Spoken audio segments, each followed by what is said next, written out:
Kaixo guztioi eta ongi etorri saio berri batera. Gaurkoan elkarrizketa bakarra izango dugu. Aimar Saez ekin egongo gara aterpeak proiektuari buruz hitz egitera.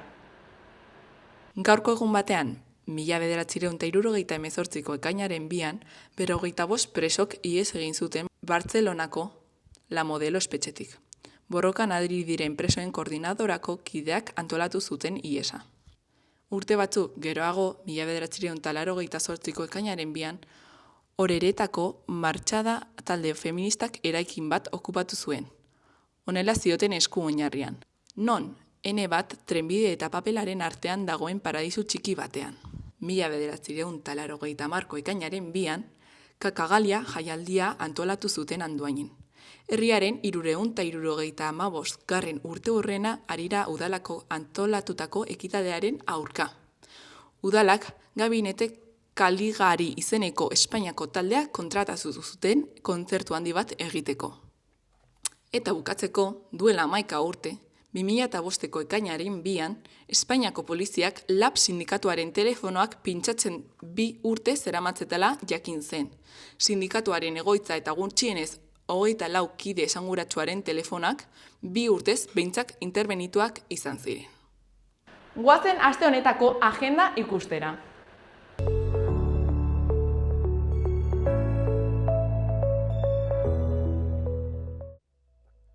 Aste artean, konferentzia. Rafael Azkona ilustratzailea, Nafarroako liburutegian Santiago Aguilarren eskutik, arratsaldeko 7:00. Aste azkenean paseo gidatua. Erorien monumentuaren eraikuntzak Iruñeko hirigintzan izan duen eragina. 4 eta 6 izango da, 25 pertsona saioko.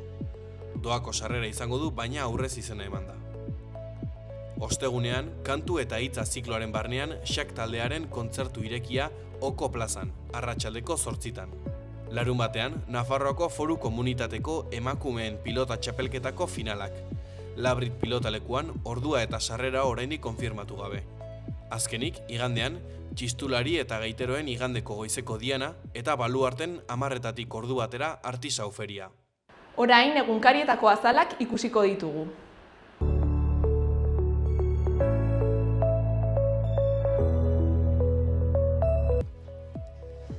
Diario de Notiziasekin hasiko gara. Egunkariaren lerroburu nagusiak horrela dio. Loaren apnea 10.000 pertsona baino gehiago eragin die Nafarroan. Ospitalea unitate berria ireki du. Bean 2 puntu gorriz, 2 berri. Lehenengoa, bere gaitasuna zabaldu eta arrisku kardiobaskularrekin eta trafiko istripuekin lotutako gaixotasun bat arreta indartu du. Obesitateak eta ohitura txarrak lo egiteko arazoak eragiten dizute. Goian, horiz nabarmendutako lerroburuak horrela diote. Lehenengoa, Kike Barjak horrela dio. Lehen mailan egotea altxor bat da.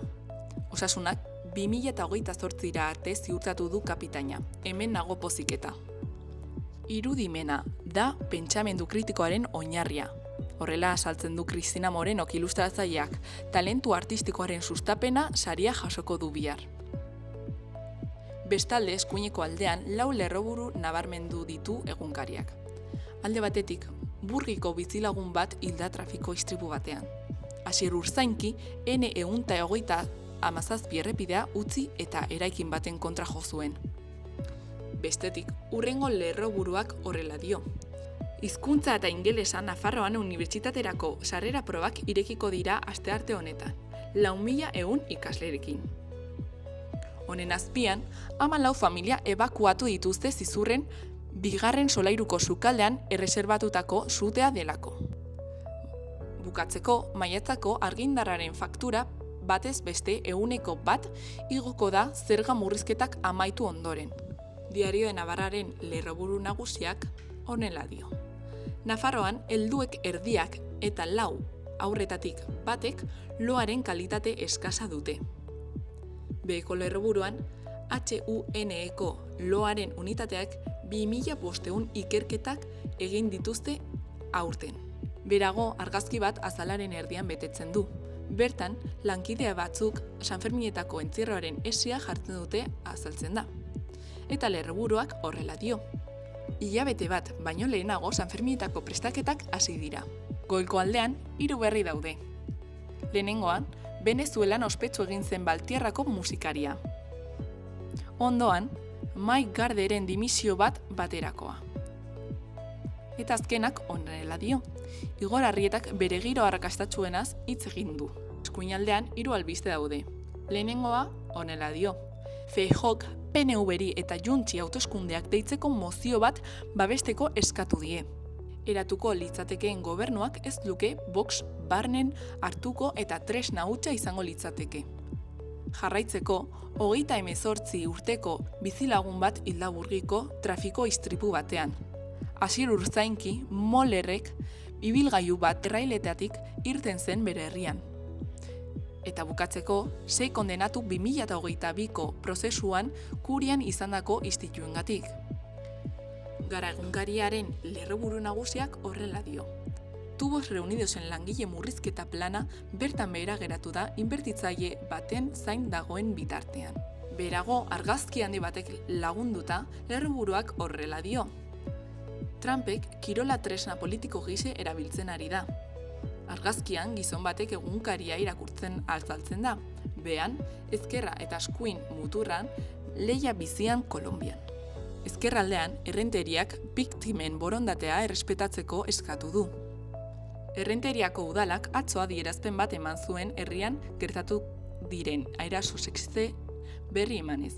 Alkateak biktimen nahiak errespetatzeko eskatu zuen. Bukatzeko, azalaren ezkerreko aldean, Batzar Nazionalak berriro ere Venezuelako 14 errefuxiatu ditu jomugan. Berriaren lerroburu nagusiak honela dio. Munduko koparako hautagaitza bateratua aurkeztu dute Bilbok eta Donostiak.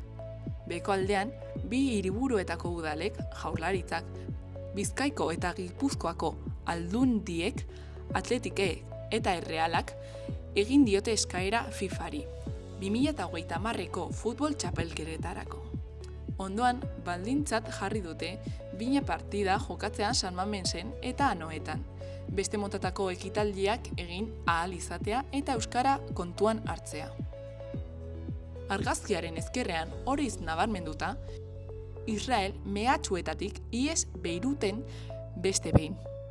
Eta bukatzeko, Euskal Herria irratian aztertuko dugu orrialdearen lerroburu nagusia.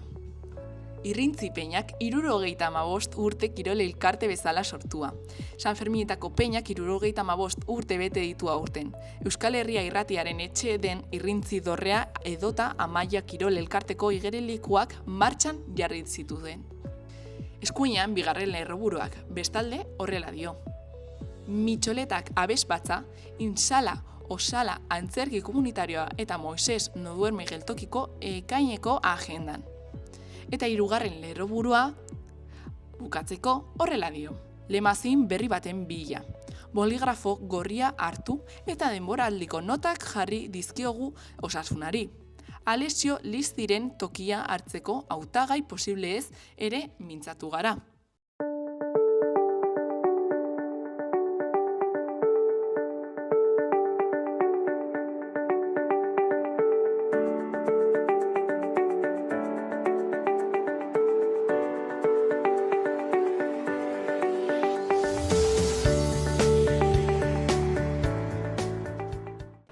Bueno, lehen aipatu dugun bezala, hemen gaude Aimarrekin. Aterpe proiektuan egiten duzula lan, ezta? Bai, kaixo, egunon. Bai, ni Aimar naiz eta Aterpako ingurumen teknikaria naiz. Bueno, lehenengo askatuko dizut azaltzea pixka bat zer den Aterpea. Vale.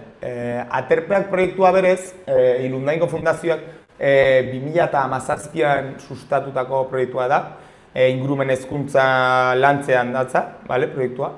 Eta bere hasieratik abikutxak sortzearen helburuarekin egin zen. Vale? Abikutxak, hemen bertan daukazuen, abikutxen modukoak egitean. Eta horrekin ere, beste alderdi sozial bat landu nahi izan, zaurgarritasun egoeran dauden gazteei lan eskaintza bat emateko edo formakuntza bat eskaintzeko lan munduan pixkat nolabait barneratzeko edo bultzada hori emateko. Vale. Bueno, bai, aipatu duzu pixka sorrera, baina nondik ikusi zenuten behar hau? Noski, hau berez 2015an hasi zen pixkat voluntariotza talde txiki batekin, bale?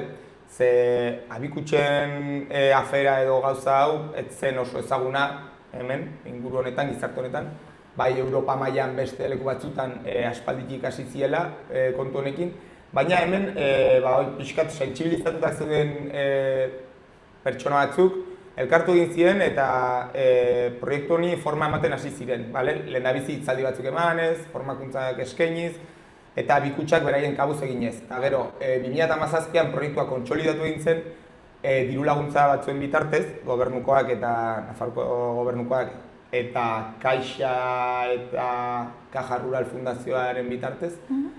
Eta diru horrekin, forma bat eman zitzaiola proiektuari, zurgintzari ere kriston bultzada eta sustapena eman zitzaion, eta horren bitartez horrelako egurrezko produktuak sortzen eta zabaltzen hasi ginen.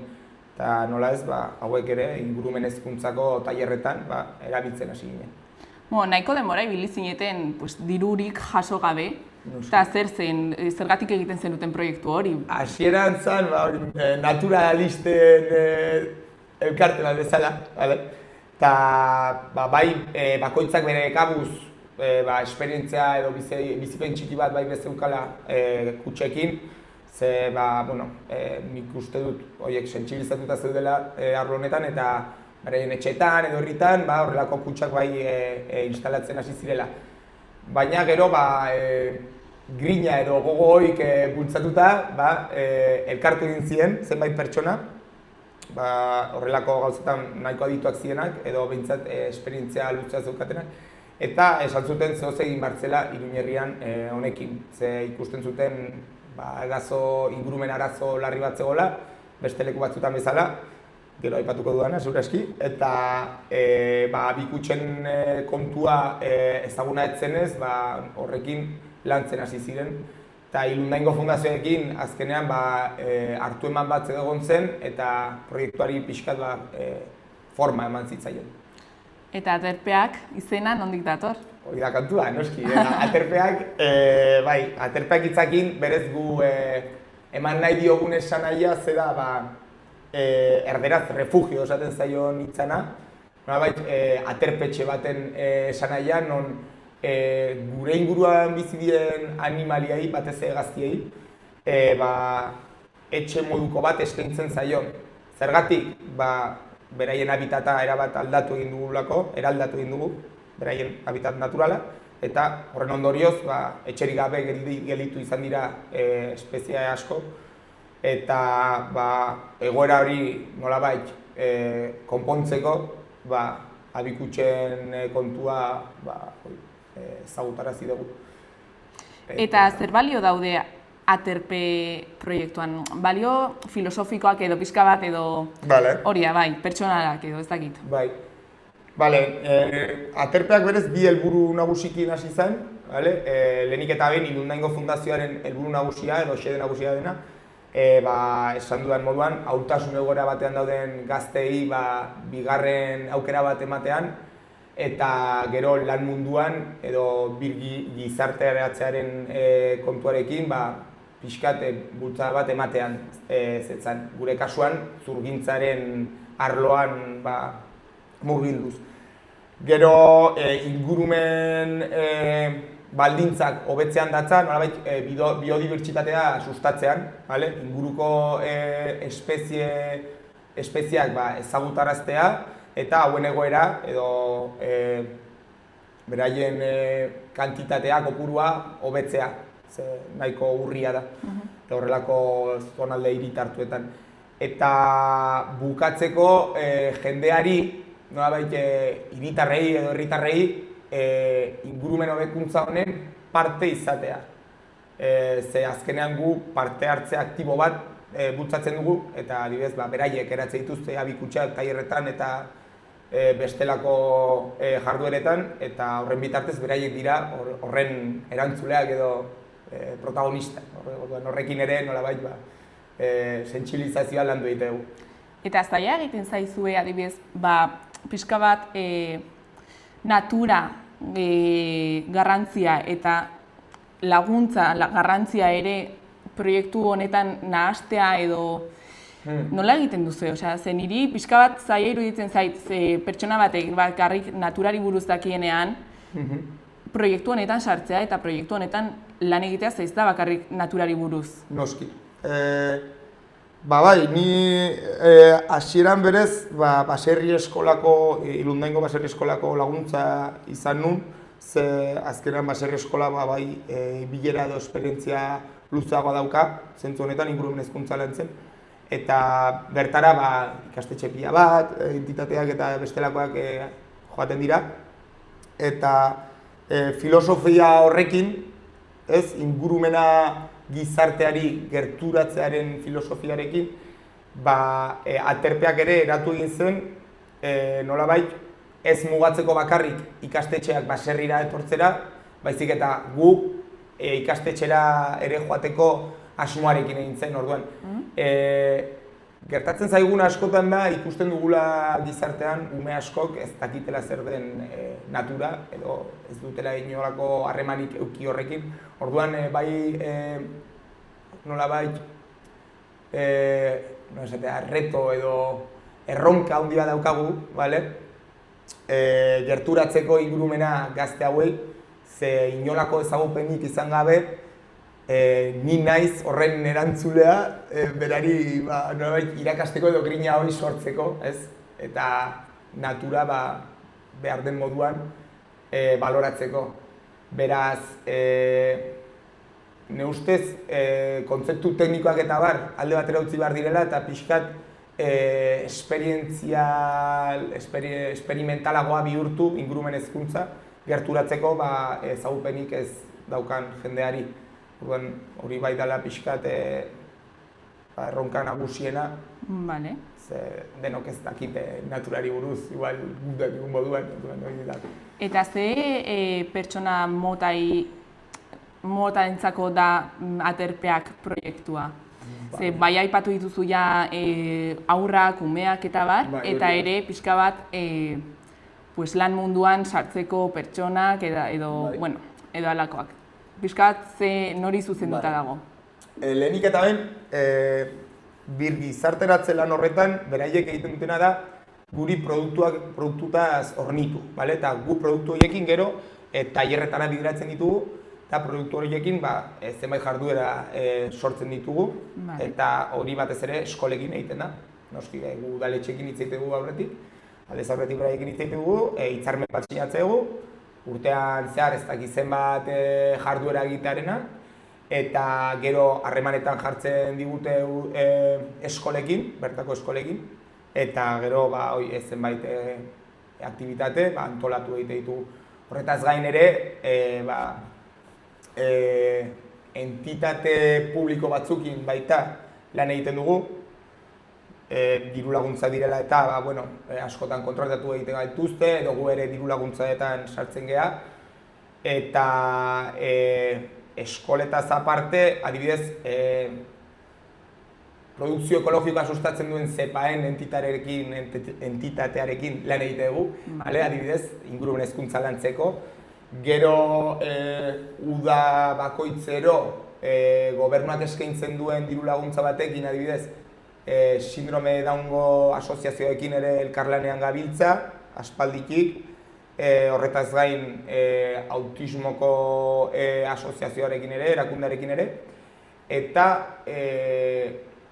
beste pare bat zentruekin egon gara, aniztasun funtzionalekoak izan dienak, Histerria dana bat, Iberon kokatzeena, eta beste bat El Molino egoitza, Iruñako Labrit igoeran dagona. Eta haiekin ere, garrantzitsua iruditzen zen, askotan baliabide ekonomiko asko ez dituzten entitateak, eta garrantzitsua iruditzen zaigu diru laguntza horiek beraiei bideratzea. Eskolekin azkenean, beste modu batean kudeatzen dugu hori. Eta zelako jarduera motak egiten dituzue, pixka bat moldatzeko bai aurrei, eta adibidez, pertsona desberdinekin egiten zuelan, nola moldatzen duzue jarduera bakoitzak pertsona bakoitzarentzako? Noski, gu printzipioz oinarritzen gea adinean, ez? Baliabideak moldatzeko, eta gero adibidez aipatutako aniztasun funtzionaleko pertsonekin, hauekin bai saiatzen garela pixkat bisualagoa egiten, esperimentalagoa, tailerra. Orduan, bai alderdi teorikoak ez ditugula inbeste lantzen, umekin bezala, umekin azken finean ere pixkat bisualagoa egin behar da, biodibertsitateak hartzen dituen espezie horiek pixkat erakutsi, irudien bitartez. Gero guk aurkitzen ditugun material desberdinak abikutsen errebisiotan erakutsi ere, zer den adibidez listorren kabi bat, edo zer den erlastarren beste kabi bat, erleak egiten dituzten nolabait erlauntza horiek ere, ze azkenan horiek dira aurki ditzazkegun beste nolabait espezie batzuk, ez? Kutxetan sartzen dienak. Eta, bueno, horren bitartez bai gerturatzen diegula modu bibentzialago batean pertsona hauei kontu hauen alderdia orduan. Garrantzitsua iruditzen zaigu denentzako ingurumen hezkuntza egotea. Eta horregatik, prestatzeko modu bat desberdinak dira, ez? Hartzailearen arabera, noski. Sakondu dezakegu pixka bat, zertan datza jarduera bat, jarduera normal bat, zure egun normal batean? Bale.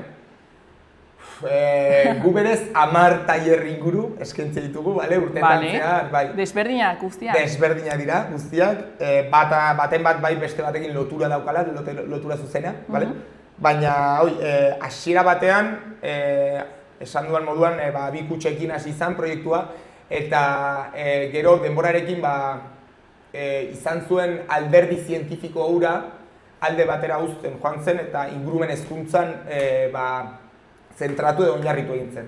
Eta horrekin kontu edo afera desberdinak lan egin ditugu, txorietaz gain, intsektuekin ere sartu gara, gero elikadurarekin adibidez.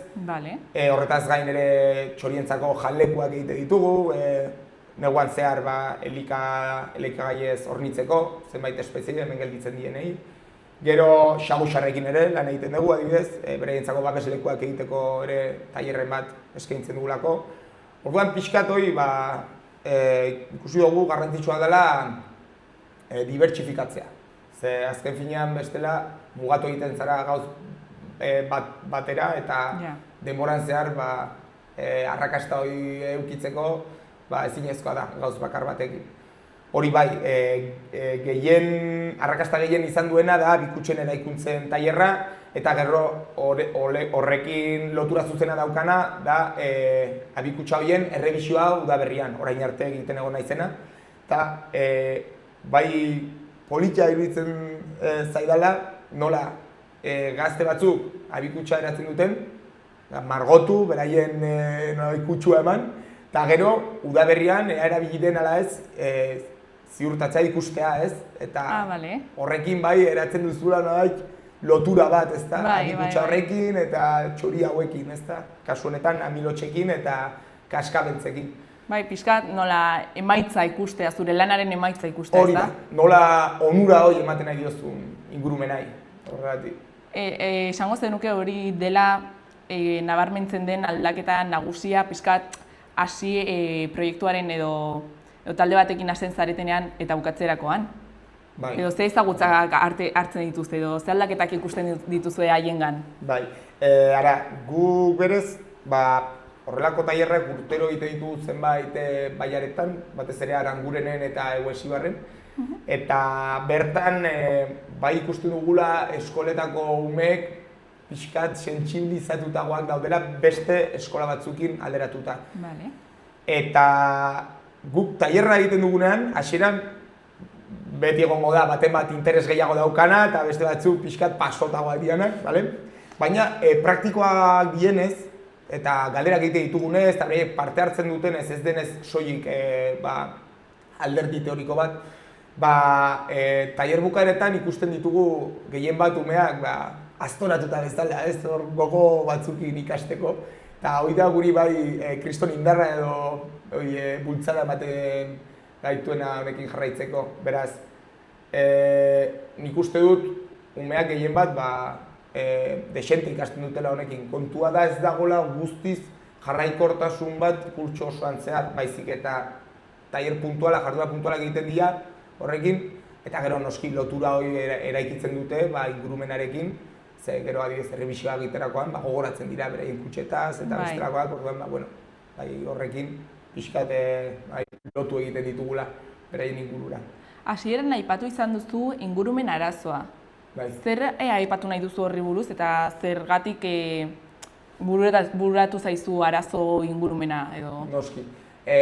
Aterpeak berez ingurumen hezkuntza lantzen du, eta esan dudan moduan, ingurumen hezkuntza da naturari buruz zenbait alderdi lantzea gizartearekin. Eta aterpeak sortu zenean, abikutxen aferarekin, horrek arazo bati erantzuten dio, noski. Zein da arazo hori, guk lehenago zeuden habitatak aldatu egin ditugula, erabat, adibidez, hemen Iruñerrian dauzkagun nekazal eremu guztiak, azkeneko 50 urtetan goitik bera aldatu egin dira, gehienak orain monokultiboak dira, zerealenak gehien bat, eta gainera bazterretan zeuden landarebiak edo bestelako espezieak pila bat murriztu egin dira, moztu egin dira, eta bertan bizi ziren espezie guztiak behartuak ikusi dira beste leku batzutara joatera. Horretaz gain, erabiltzen ditugun pozoiak edo bestelako produktuak kaltegarriak izan daitezke inguruan daukagun espezientzako, eta hori gainbeherakada handia eragin die zenbait espezie. Eta guk ikusi dugu batez ere, espezie horiek zuloetan abia egiten dituztenak direla. Ze azken finean, zuhaitzetan kabia egiten dutenek ez daukate arazo berdina, hauekin alderatuta. Eta horretarako, modu bat konpontzeko, horrelako abikutxak sortzea, zulo gabezi hori irtenbide bat ematearren. Zergatik, zulo horiek berez zuhaitz helduetan edo zaharretan aurkitzen dira. Eta zuhaitz zahar horiek gerozta gutxiago ikus ditzazkegu batez ere zonalde hiritartuetan. Ze gehienak moztu egiten dira, erorketa arriskoagatik edo bestelako arazoengatik, eta bertan bizi diren espezie horiek etxerik gabe gelditzen dira. Orduan arazo hori dela eta ikusi genuen aterpeak hor eginkizun handi batzuk. Zuen helburu nagusia pixka bat da biodibertsitate hori eta fauna hori berritzea, ezta? Berritzea eta oreka batean, behintzat mantentzea gure bizimodua, bere haien bizimoduakin, ez, azkenean. Aipatu zu arrakasta gehien duen jarduera dela kutxa hauek sortzea eta egitea. Uste dut ere, ekarri dituzula hainbat kutxa eta hainbat proiektu. Eredu, Ikusi nahi ditugu. Hartuko dituzu? Venga, ederki. Ja ekarri ditugu. Joango zara pixka bat azaltzen banan zer den eta ze helburu daukan? Bale. Esan bezala, hauek dira ezagunenak. Hauek amilotxentzako eta kaskabeltzentzako eginak daude, eta batez ere, umeekin gehien bat egiten ditugunak hauek dira, okupazio tasa handiena daukatelako, eta igual esan dezakegu espezie ohikoenak eta ugarienak direlako gure inguruan horregatik daukate horrelako okupazioa. Zulo txiki hontatik sartzen diren espezie batzu dira, eta intsektu jaleak dira. Adibidez, intsektuen plagak edo izurrite horiek kontrolatzeko, mesede handia egiten digute. Eta barruan, kokatzen duzu ez edo zer janaria edo ez errez? Ez, utzi behar dira, beraien kabuz, kapazak dira horrelako lara egiteko, eta beraien etxea, beraiek egitea nahi. Bale, hau da nik uste ohikoena edo? Ohikoena, hoi da, gehien ikus dezakeguna. Gero, beste bat nahiko desente ikus daitekena, Iruñerrian, batez ere, Argako ibilbidean, eta ibai bazterretan. Hemengo hau da, udaberrian datorren espezie batentzako, ontz txiki batentzako, apo ontza deritzona. Apo ontza hau oso famatua da gauean, bere soinua entzun dezakegulako, horrelako bat egiten du. Ratosoan dela, ez da? Jende askori pixkat izorratzen diona badirudi bere soinua. Baina, ontza hau ere, kriston gainbeherakada handia jasan du, zulo hauen gabezia dela eta zuhaitzen du horiek gutxi gelditzen dienez, batez ere makaletan eta probesten du egiteko kabia, horrelako etxolak jartzen dizkiegu ere, ibai bazterretan. Eta ze ezberdintasun daude honekin, ze ikusten dut dela handiago, baduela makil hori zertarako? Zulotxoa, makila estetikoagoa gelditzeko da, batez eta gero hemen gelditzeko ere apogontza lasai-lasaian, deika emeari normalean arra dela, lehen hartzen duna, kutsa. Baina bai ikusten dugula estetikoa dela, ze beste kasu batzutan ere sartu egiten dira makilik gabe. Bai. Gero, ontzekin jarraituz, ontzat handiagoa dena, hemengo hau daukagu, bale? Osan horia da handia. Hau ez dugu hainbeste ikusiko, hau basoan barna jartzen ditugu, bale? Hauek urubientzako dira, bale? Karabo deitzen zaio, erderaz. Eta hauek ere, pila bat xagu eta arrato jate dituzte, horretaz gain ere txoritxoa janditzazkete, animali gautar hauek probesten dute, beste animaliak lo egiten ari dutenean, harrapatzeko, edo arratoien kasuan, gau izateratzen direnen, probesten du, eizatzeko. Kasu honetan hauek bakarrik basoan ikusiko ditugu.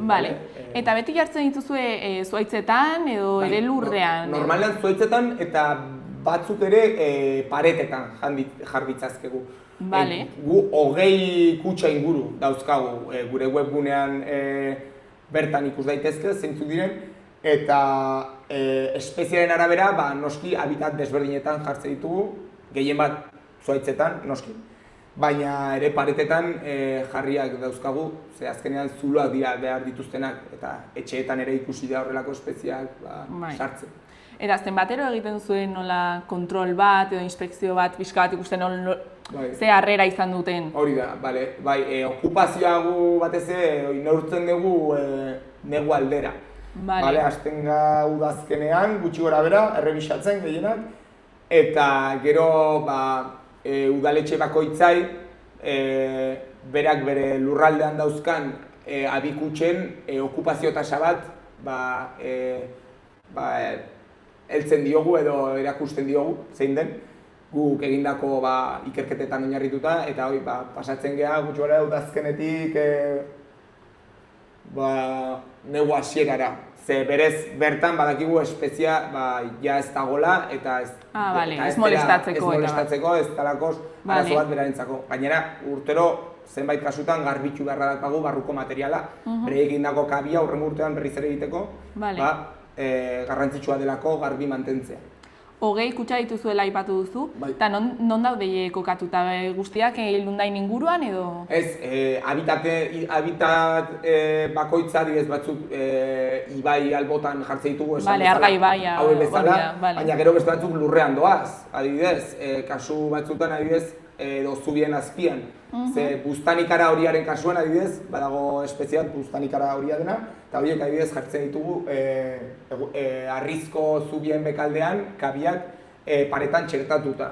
Gero Martin Arrantzalean kasuan oso ospetsua den txoritxo txiki hoi, eta koloreduna, horiek ere askotan lurrazpian jarri behar ditugu, beraien kabiak bertan egiten direlako modu natural batean orduan. Beraien jarreraren edo portaeraren arabera, leku batean ala bestean jarriko ditugu kafiak.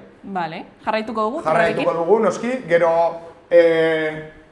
ugaztun oso ospetsu bat eta egan egin dezaken bakarra zein uste zudan.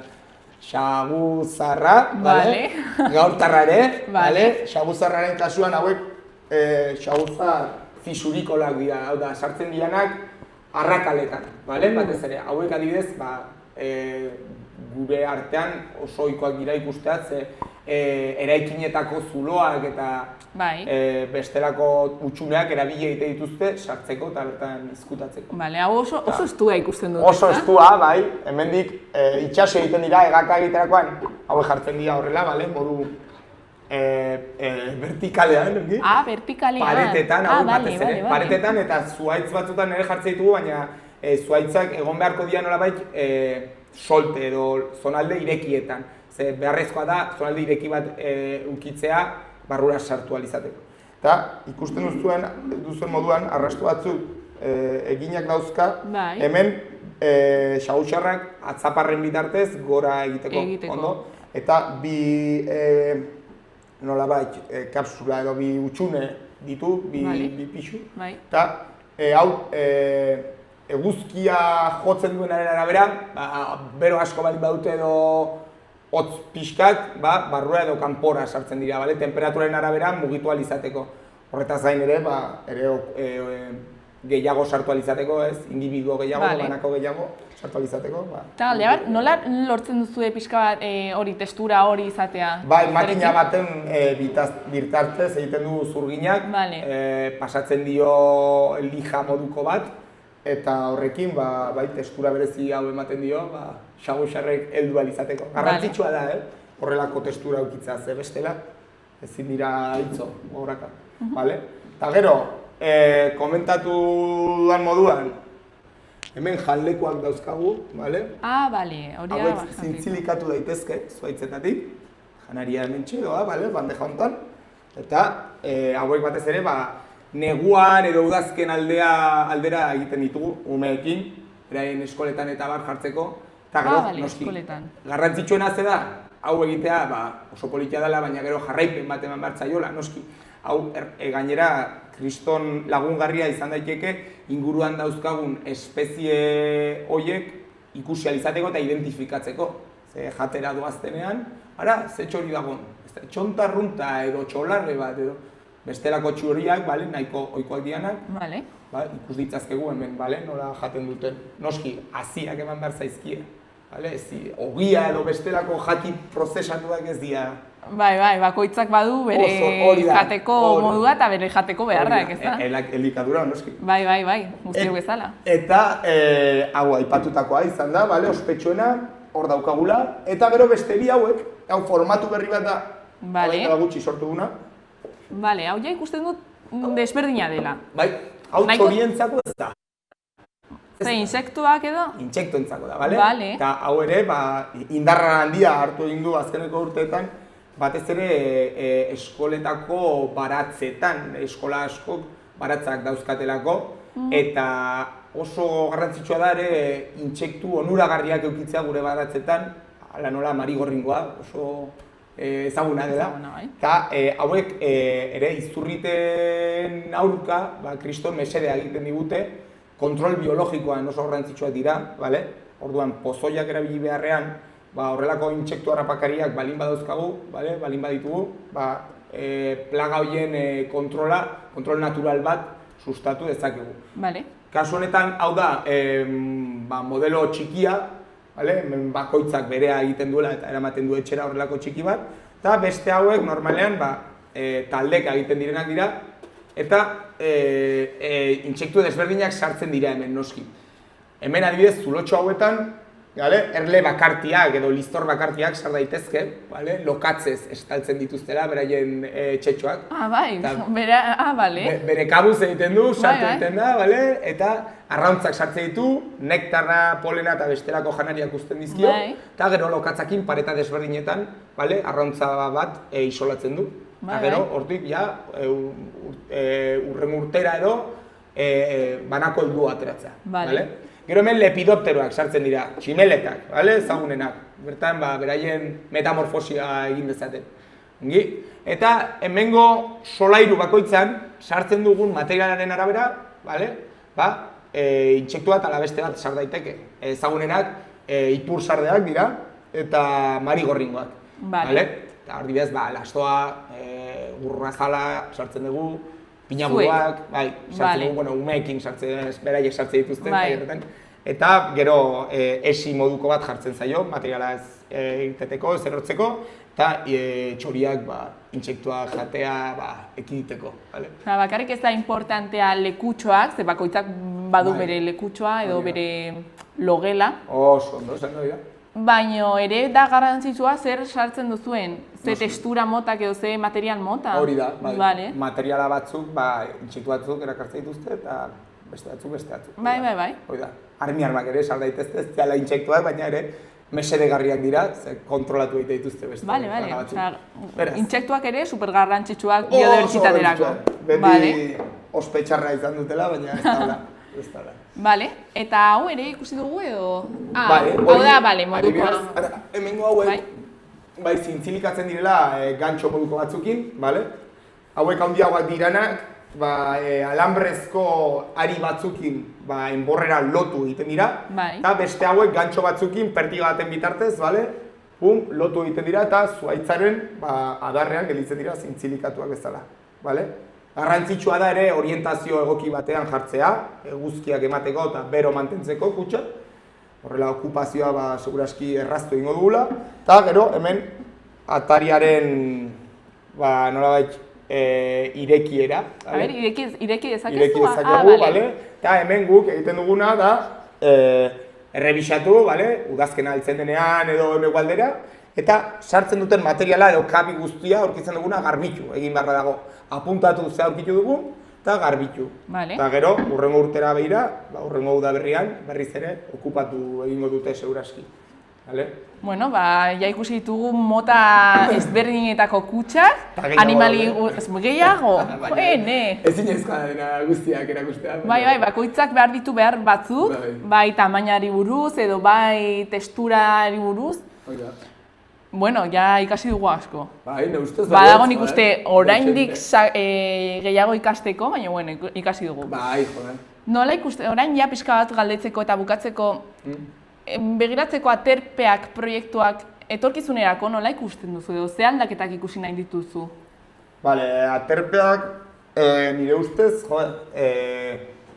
potentziala handia dauka proiektu bezala. Egia esan da, kontsolidatu beharra dago zenbait alderditan, baina nire ustez bere eragiten dion mesedea gizarteari funtsezkoa da. Eta etorkizunera begira, ikusten ari dut ingurumen hezkuntzan zenbait entitate potentzia handia hartzen nahi dutela, azken finean hau ere beste alderdi batzutan bezala, nolabait lehiatu egiten da, ingurumen hezkuntzaren kontuan, baina nire ustez hezkuntzak behar adin garrantzitsua, hezkuntzak ematen baldin badio behar den garrantzi adina, horrelako proiektuei, bai sar genezakela edo sartu ginatekela gu proiektu bezala ume hauen ikaste prozesuan. Eta egin beharrean jarduera puntualak, bai egin genezakela prozesu luzeago bat.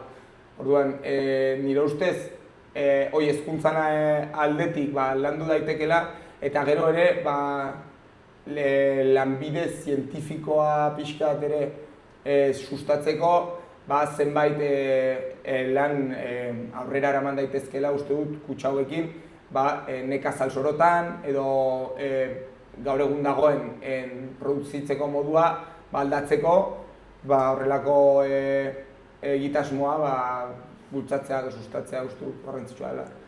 Orduan ez da etorkizuan ze etorko den, baina Bueno, hala espero dugu eta espero dugu natura aurrera jarraitza, ze da gure bizitza, gure bizitzako oinarria, ez da? Naturaren parte. Naturaren parte gara, noski. Eta espero dugu proiektua aurrera jarraitza urte askotarako. Mila esker, benetan. Mila esker zuri, Aimar. Ireki zeure negozioa martxan dagoen baten abantailekin. Negozio bat ireki nahi duten pertsonak eta bere esku aldatu nahi dutenak elkartzen ditugu. Laboral Kutxa.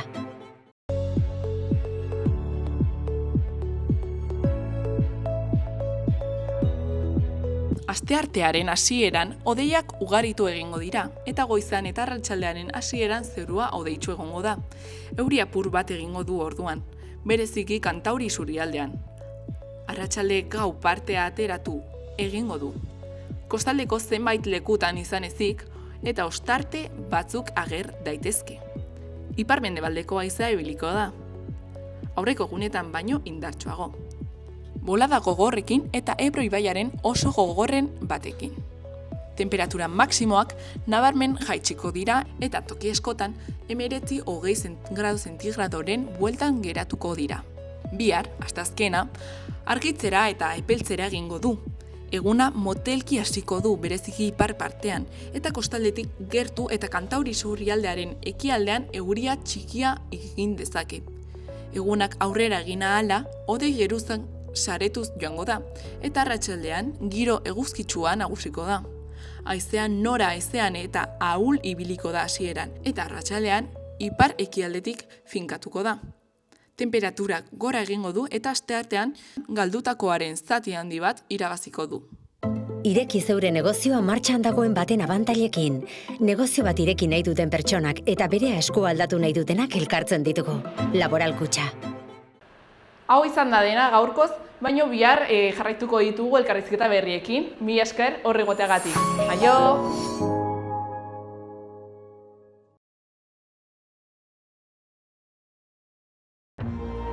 Gobierno de Navarra. Nafarroako gobernua.